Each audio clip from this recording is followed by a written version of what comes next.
Bonsoir et bienvenue dans 28 minutes. Notre première invitée est une formidable documentariste, réalisatrice palestinienne, Maï Masri. 3000 nuits, un drame carcéral qui est présélectionné aux Oscars, s'il vous plaît, sort aujourd'hui en salle. Nous en parlerons avec elle. C'est l'histoire vraie d'une femme. Quelle femme? Quand l'avez-vous rencontrée? Qui est-elle, cette femme dont vous avez écrit d'une certaine manière l'histoire dans ce film? Oui, c'est une femme palestinienne que j'ai rencontrée dans ma ville natale de Naplouse, en Palestine, pendant la première intifada. Et c'est une femme qui a été emprisonnée dans une prison israélienne. Pour quelle raison elle avait été emprisonnée? Parce qu'elle participait à la résistance, comme tout le monde en Palestine, la résistance contre l'occupation. Mais il y a aussi des gens qui sont emprisonnés parce qu'ils ont vraiment participé à des actes de terrorisme. Des gens qui résistent l'occupation, c'est ça. C'est la résistance. Vous faites un film militant?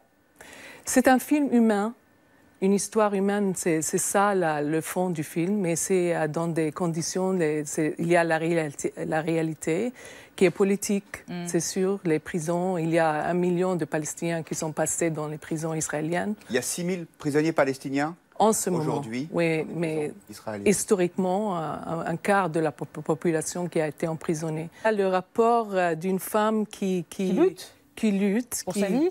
Pour sa vie, pour survivre, avec des histoires humaines. Et mon film est très humain et ça parle de l'espoir, de la lutte pour la dignité, pour la liberté. Ces tractations vous ont rappelé la création du Congo au XIXe siècle. C'est ça, nous allons à Berlin. Berlin, le 15 novembre 1884, quand s'ouvre une conférence internationale qui doit décider du sort de l'Afrique. Bon, internationale, hein, vous n'êtes pas dupes, évidemment, ce sont les puissances européennes et les États-Unis qui regardent avec convoitise ce vaste continent à conquérir. Français, Britanniques, Portugais ou encore Allemands sont déjà installés en Afrique, mais pour éviter de s'entretuer, ils décident de discuter poliment de leur zone d'influence.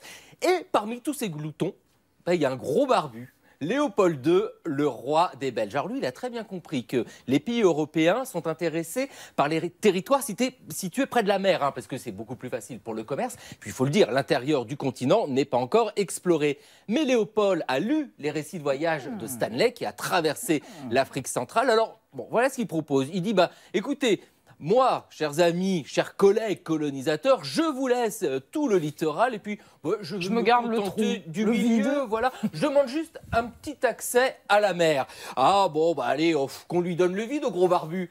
Et Léopold II récupère ainsi ce qui est souvent laissé en blanc sur les cartes du territoire noir. Oui, mais en faisant cela, Léopold récupère des richesses absolument infinies. Et ce qui est très intéressant, surtout, c'est quand on regarde aujourd'hui encore la carte de l'Afrique, on voit dans la forme de la République démocratique du Congo l'héritage de cette conférence de Berlin dont l'acte général est signé en 1885. Alors, juste pour terminer, Léopold II fait du Congo sa propriété personnelle et les populations qui y vivent connaissent une des pages les plus sombres de l'histoire de l'Afrique.